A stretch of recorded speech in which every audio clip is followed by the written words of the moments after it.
So my next guest is Sam Dorri, who is the founder and creative director of Sammy Eve. She's based in Singapore, and a magazine that recently gave her an award for being a successful expat entrepreneur described her work as someone who creates customized art for parents who want to preserve their favorite parenting memories. So listen to the interview to get insights on her journey from the UK via Bahrain and into Singapore, and describing, the ups and downs of being effectively a solo entrepreneur and how she's reached out and got support in creating her business. Okay, let's have a listen. This is the Expat Business Hero podcast, and I'm your host, Alex Congdon.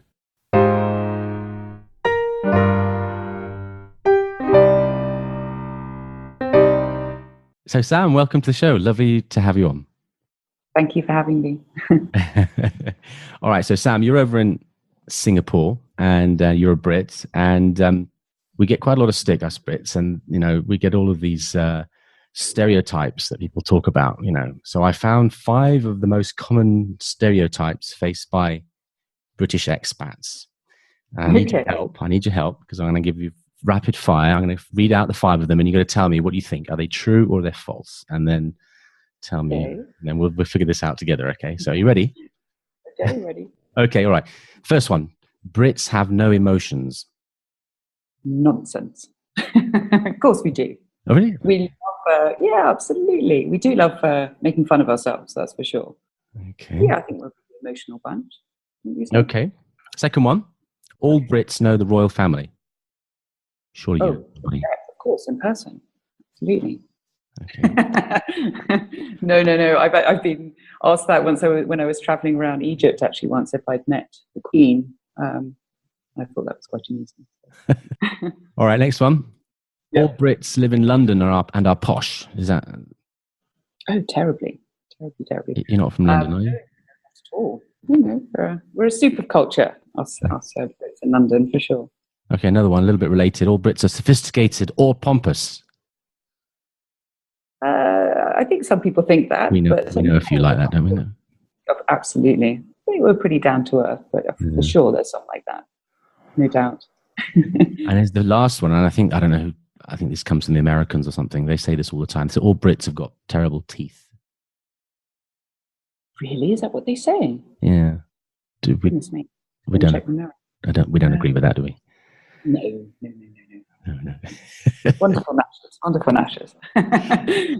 So listen, tell me about life in Singapore. What's it like living in Singapore, bringing up a family in Singapore? I've not been. It sounds like an amazing place. I absolutely love it. I've been here for over 10 years. One of the first things people will say, it's hot, it's sweaty. There's sort of one season that runs throughout the year. I think, certainly Brits will say that they miss the seasons in the UK. It's a little bit cold here and there, but it's so entrepreneurial here. There's so much going on. It just progresses every year. The music industry, just art, culture, everything. And it's just a very dynamic city. And yeah, we're really, really happy here. Just love it. What's a typical day? I mean, you're raising a family there as well. So what's a typical day for you like there? Is this being a mom, or is this? Just being in Singapore. I mean, I guess it's probably. I think, if I'm honest, before I had kids, it's probably a bit more exciting. But for me, it's obviously work. It's getting up, getting the kids to school, getting them to their classes, and looking after the household. It's different now. I'm a parent, but in Singapore, it's a very vibrant city, and if you want to go out and explore the everything that Singapore has to offer culturally, going out and entertainment wise, it's fantastic. There's always something to do, and it's a great city. So you've set up this bit. I'd love to hear about your business. Then you've set up this business. So tell us about it. What it's about and why you set it up. Well, originally, and the name. Sorry, I didn't give it. Sorry, yeah. So I set up Sammy Eve, which is derived from my first name and my middle name, Eve, Samantha Eve. I set it up about 5 years ago, and I think at the time my intention was to freelance. We knew that we were going to have children, and I knew I wanted to work from home, and I wanted to do something entrepreneurial. But it sort of grew into what it is now from, I think the first job I ever had was someone asked me to create some personalized art for a little baby that had been born. And it sort of grew from there. People asking me to design these pieces, and then Sammy Eve was born.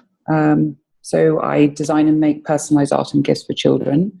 And I've been growing it for the past 4 to 5 years, but I would say properly the last 2 years, since my children have got a little bit older and we started to go to school and I've had a little bit more freedom. And what who are the real clients here? I mean, there's typically parents, I think, but why are they buying your work?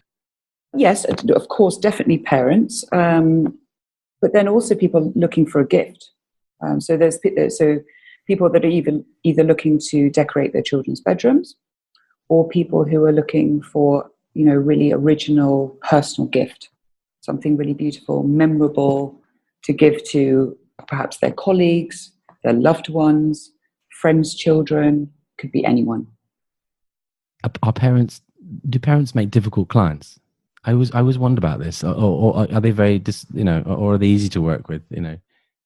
It's really interesting. I've been asked this before, actually. I would say, my past, having worked, my background's, ex-agency as a graphic designer, and I've had some really difficult clients. But in this business, I love my clients. I haven't had any really difficult people at all.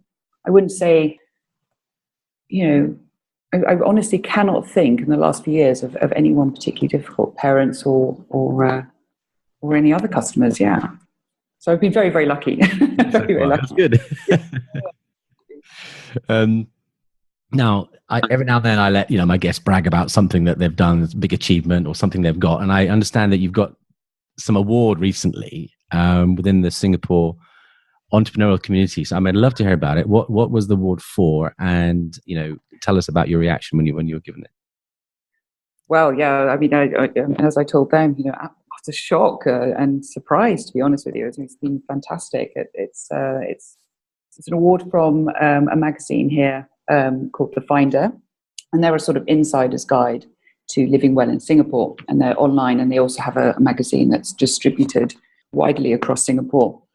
And and they wrote to me and said, "Hey, you've been nominated for this award." I was like, "Oh my goodness, okay, thank you." And they sent me all these questions, and I had to write a lot.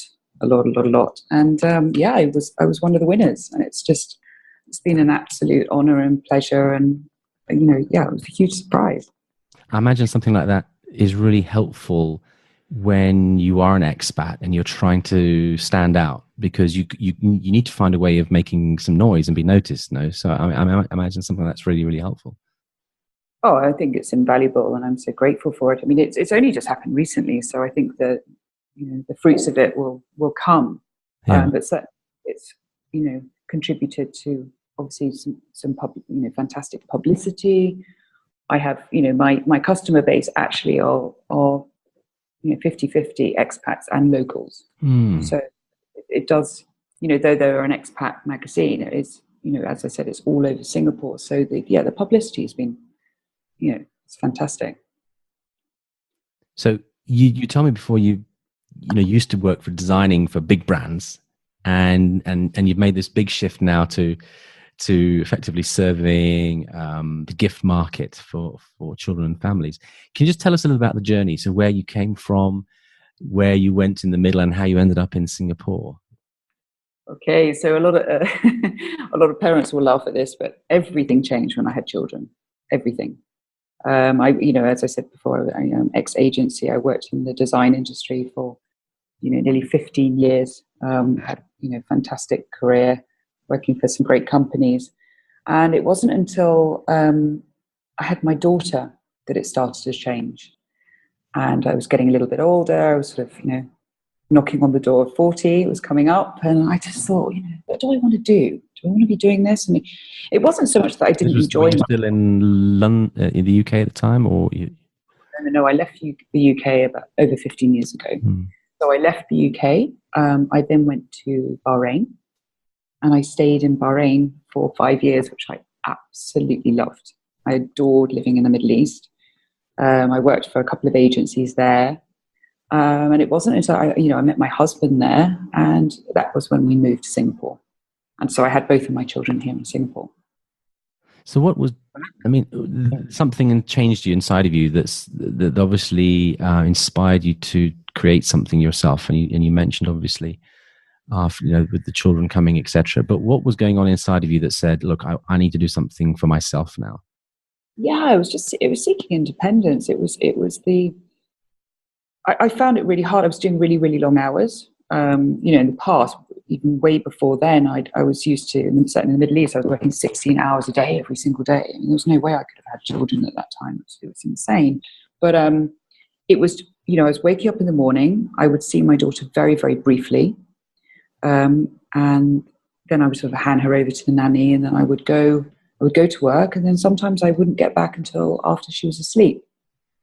And I just got this itchy feeling that I wanted to do something different. I wanted to work from home, be my own boss.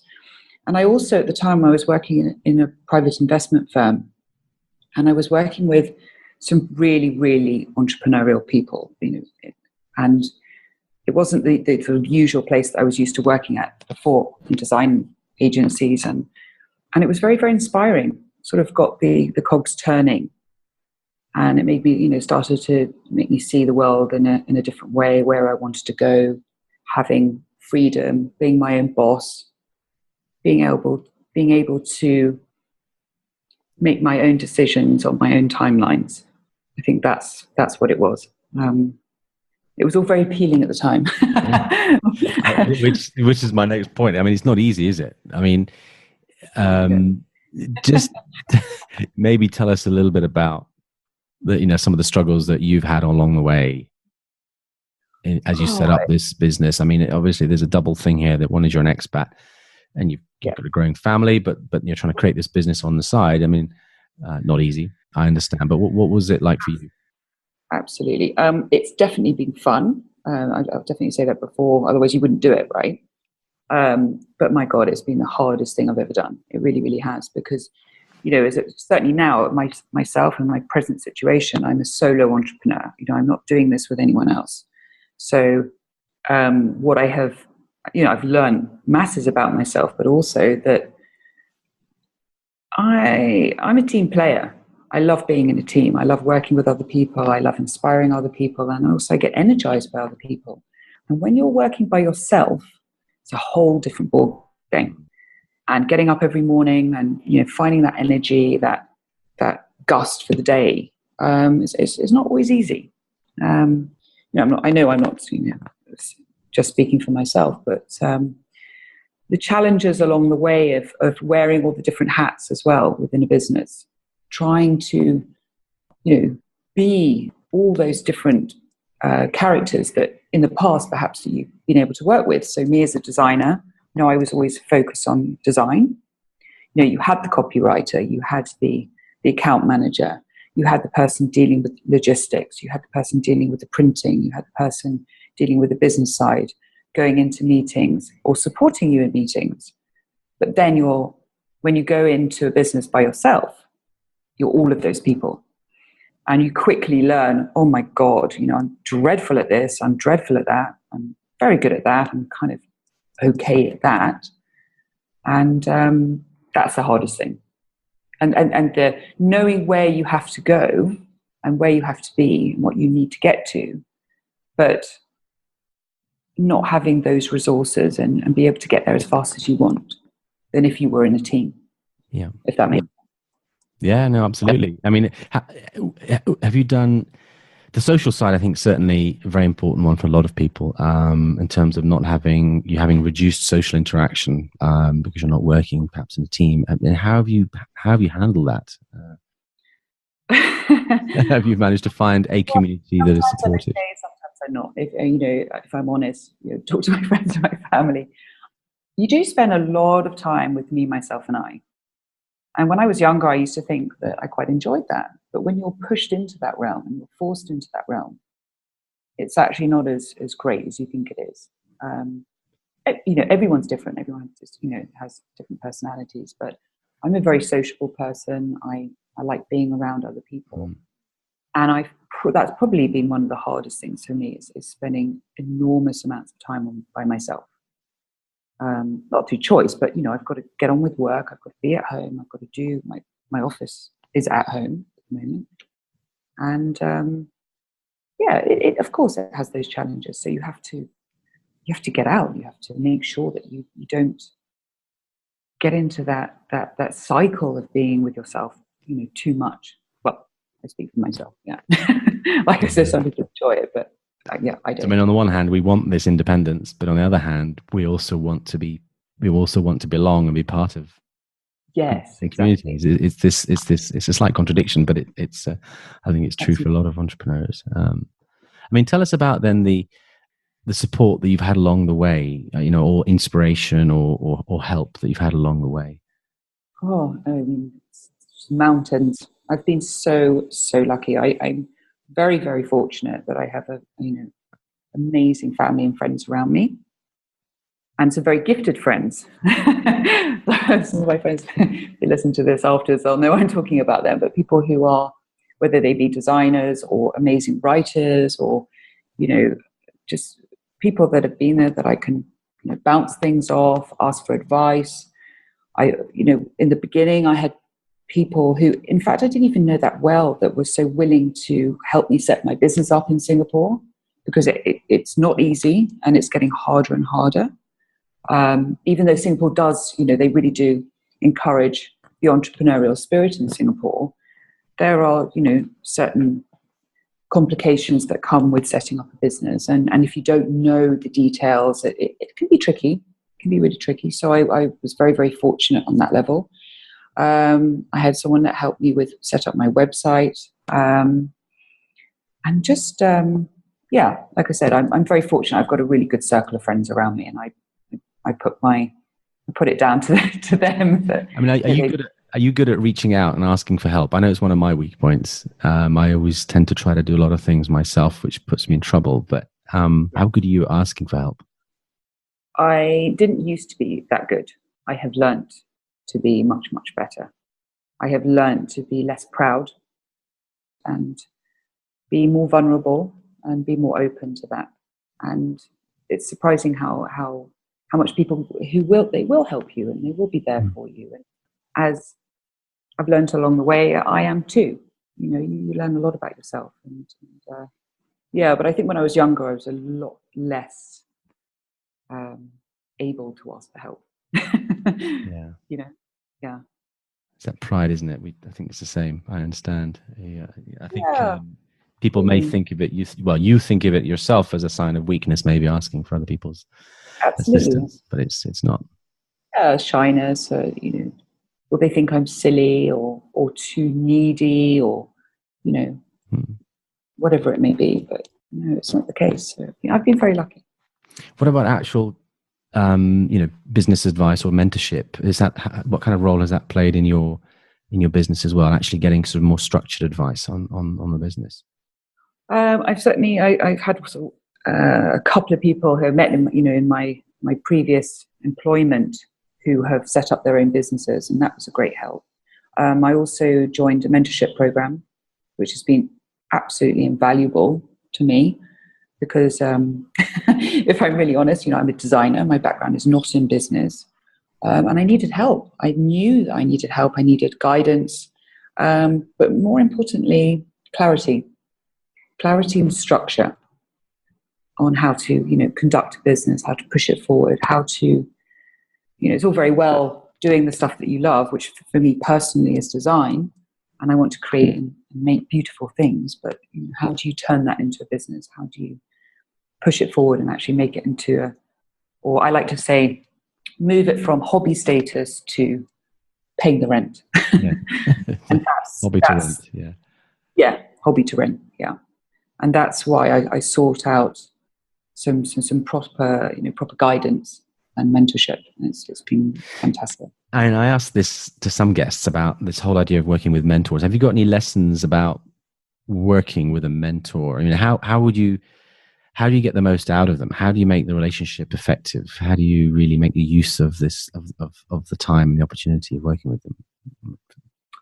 Well, the situation I'm in right now, I mean, they're sort of there's so much, there's so many resources there, and they've been, and you've got so many connections with different people. But personally, what I've noticed is your personal rapport actually is very important. Who you connect with. You're not going to connect with everyone, and I've been very, very fortunate. I've really connected with a couple, and just make sure you ask questions, lots and lots of questions. Just be a sponge.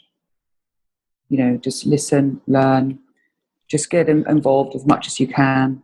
So what are the questions you're asking? What are the things that you're typically going through your mind when you're having to loop back with your mentor, your group, that you're thinking, I need help on this, this, and this? What comes out for you in your business?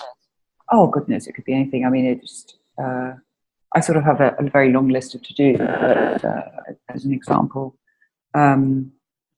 Pricing, for example. If you're trying to price packages, or you're trying to, you're putting an ad out there or something, you can basically throw it out there for some comments and some advice. That's that sort of thing.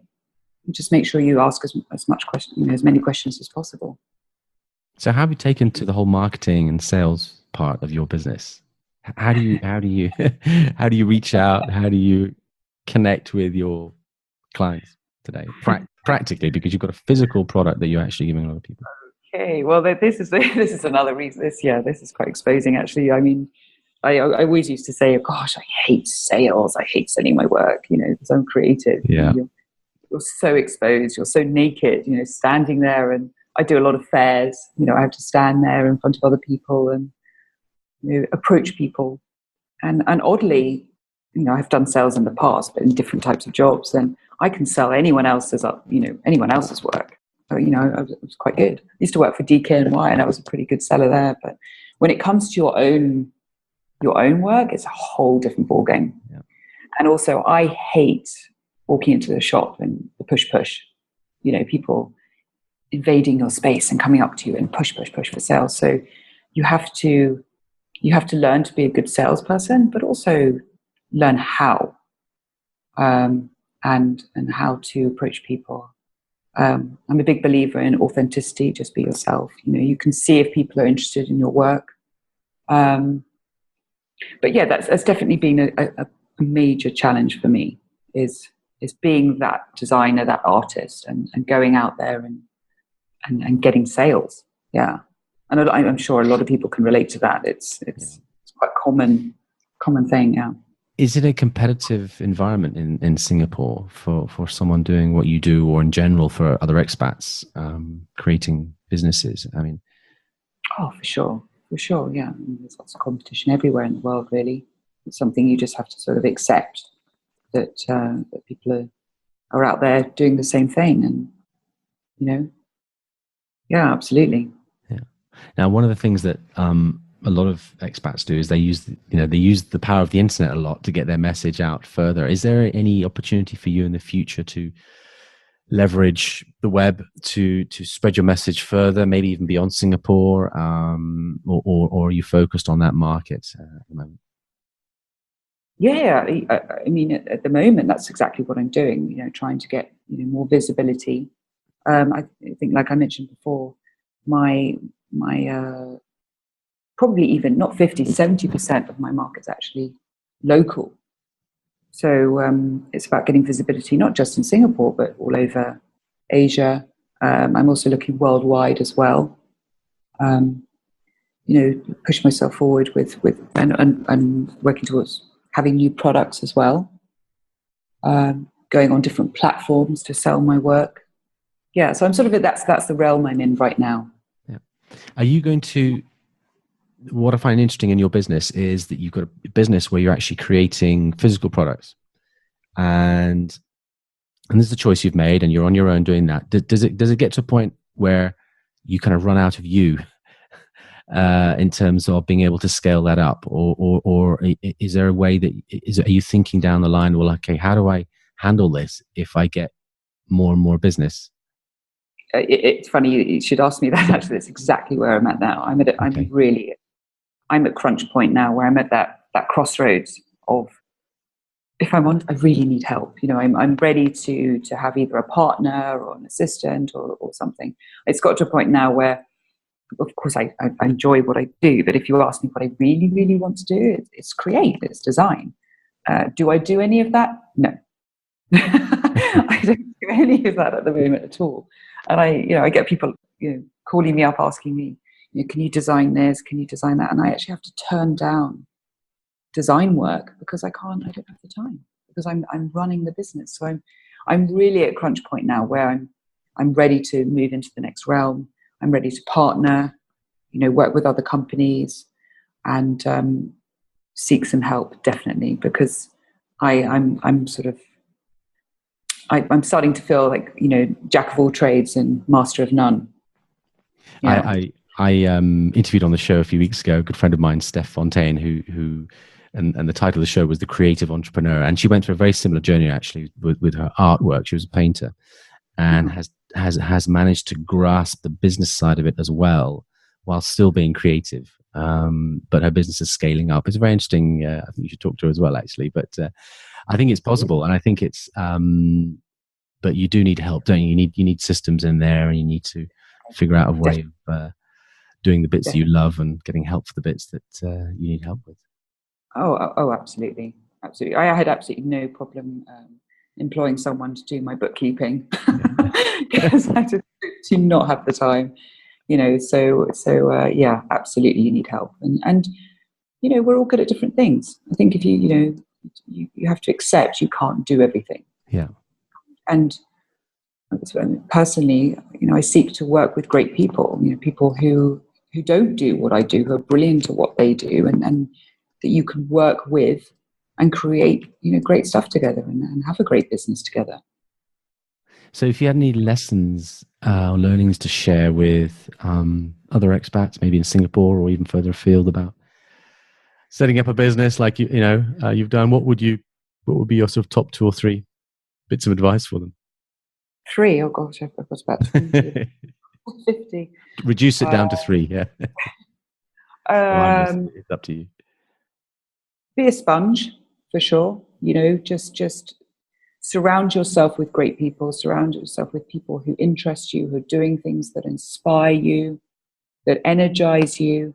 Learn from them. Visualize your goals. Put them up on a wall. Set weekly goals. Get as organized as possible. Don't listen to the naysayers, because certainly, the big thinkers, the big dreamers, when you come up with a big idea, often, eyebrows will rise. And, some people will, they'll worry for you. They'll probably think maybe you're a bit crazy, but just, listen to your heart and go for it. And just believe, if you feel it's right in your heart, then it's right. It's the right thing to do. And just don't look back. Just look forward. Do what you enjoy. And I think the last one would be exercise. Look after yourself. Definitely. I try to. I love yoga. I run. I swim. I do whenever I can. But I've also learned, and I think many parents out there can relate to this. I've I never knew this before, but I've learned that you're a central pivot.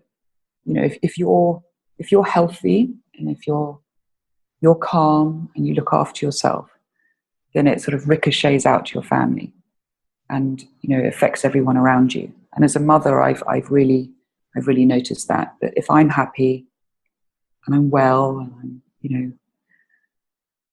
I'm good to myself, I'm kind to myself, then those around me are happy too.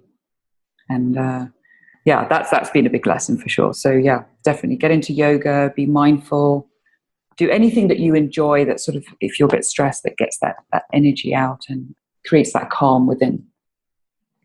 And sleep when you can.